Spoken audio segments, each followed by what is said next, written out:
Hello and welcome to a look at A Plague's Tale: Innocence. I'm Dream, and this is a game developed by Asobo Studios.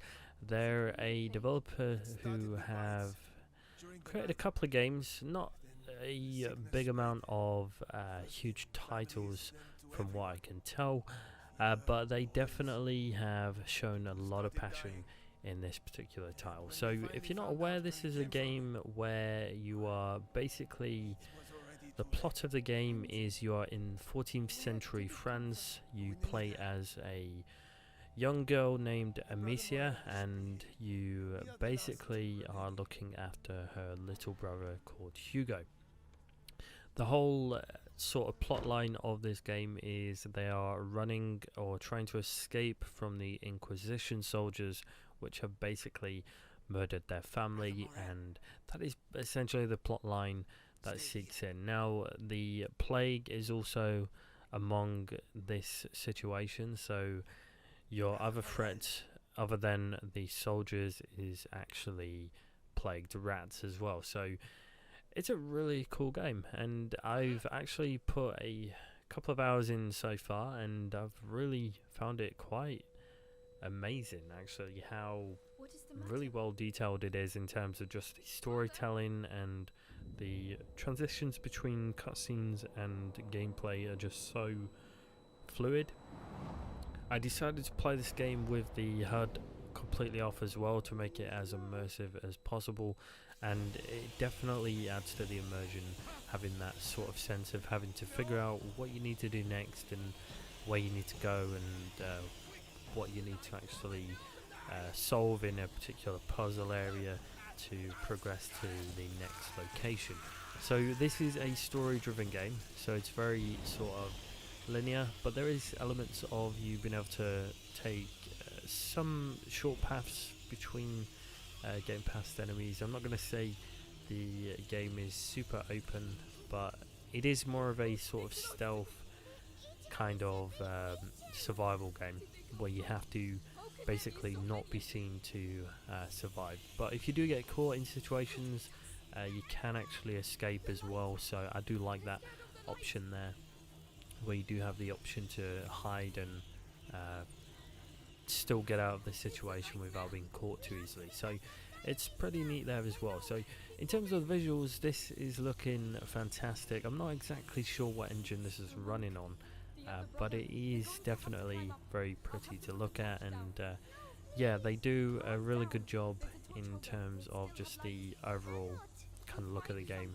The cutscenes and the in-game footage just really sync quite well together. They don't look out of place, and the cutscenes are really pretty as well.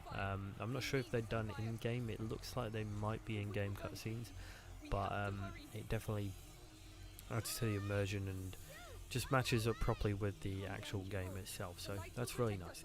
And yeah, it's just a very dark, gritty game, and I like that. The introduction is fantastic. I'm not going to spoil too much in terms of the introduction. I'd rather you experience that for yourself, and I'm not going to actually show the introduction either in this footage, just to let you experience it yourself, because honestly, to me it felt like a really epic moment, and yeah, just really got me kind of gasping when I was moving throughout. It's really well done actually. I'm very impressed with it.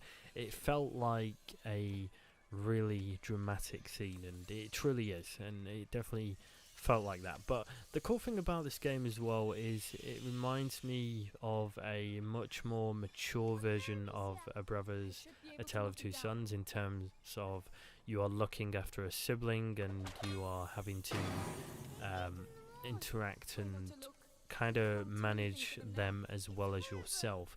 It's not the same type of game, absolutely not. You are mostly in control. You're basically mostly in control of Amicia, and that is your main character. You are able to somewhat control her brother as well, Hugo.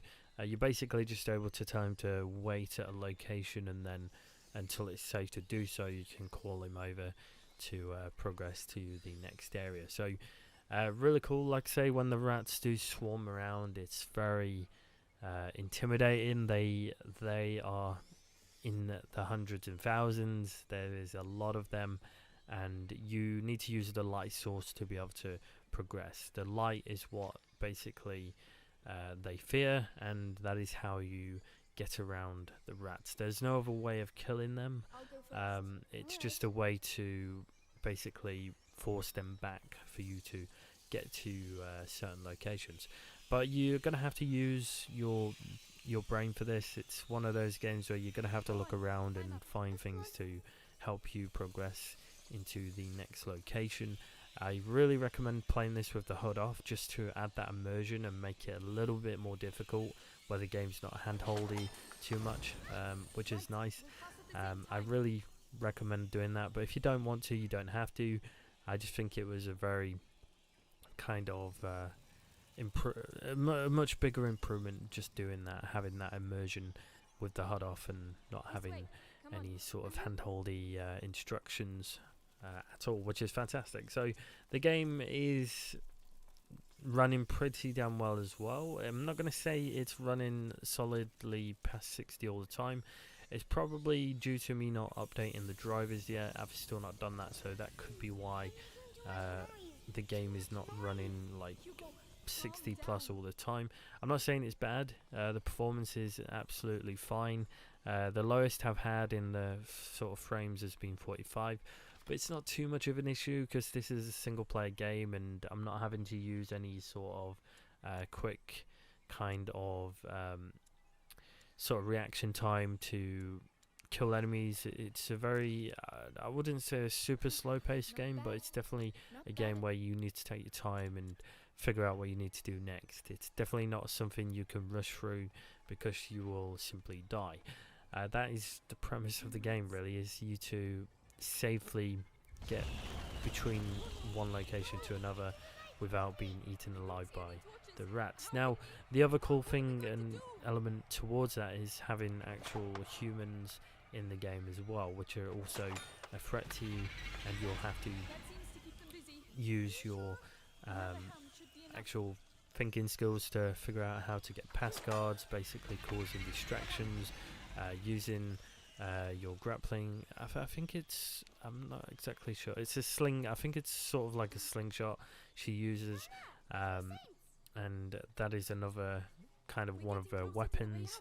Essentially, you can actually kill guards if you hit them, but if they're heavily armored, then there's a particular cool scene where you have to basically hit all the armor plates off of the actual guy before you can actually basically destroy him and get rid of him, which is really cool. It felt like a sort of like a mini boss fight, which was really cool. I wasn't expecting that in this type of game, so that was really cool to have that sort of element. They definitely impressed me there and surprised me just from having that kind of difference there, not just you basically trying to solve puzzles all the time. There was actually some sort of some form of combat, which was really cool to see. And I don't like comparing this to like TV shows, but it's got a very gritty medieval style to it. I love that kind of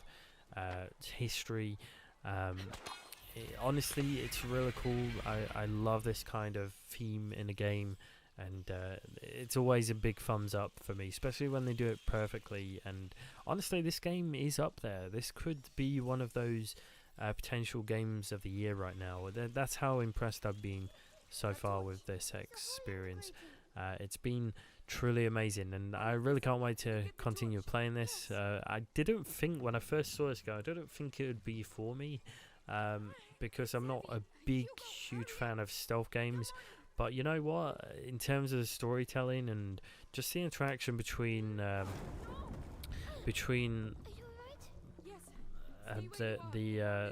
girl Amicia and Hugo, her little brother, is really quite adorable as well. It's just they have elements of frustration together. They have elements of love, care, attention, and also situation. There's this particular situation where they fall out, and that basically makes the story a little more dramatic as well. It gets very tense, and you do get into very tense moments in this game. You are not gonna have an easy time, an easy ride in this game at all. It will constantly throw stuff at you, and you'll have to progress as best you can without getting caught. So definitely stay tuned for that if that's the kind of game you want to play. Honestly, I really recommend this. I think this is a well worthy title to pick up for 2019. At the moment, right now, this is the best game I've played so far in 2019, and yeah, let's hope that we get some more amazing gems like this. I was really surprised with what I got to play, and yeah, I can't wait to play some more. So thanks for watching and listening, guys, and I'll catch you next time.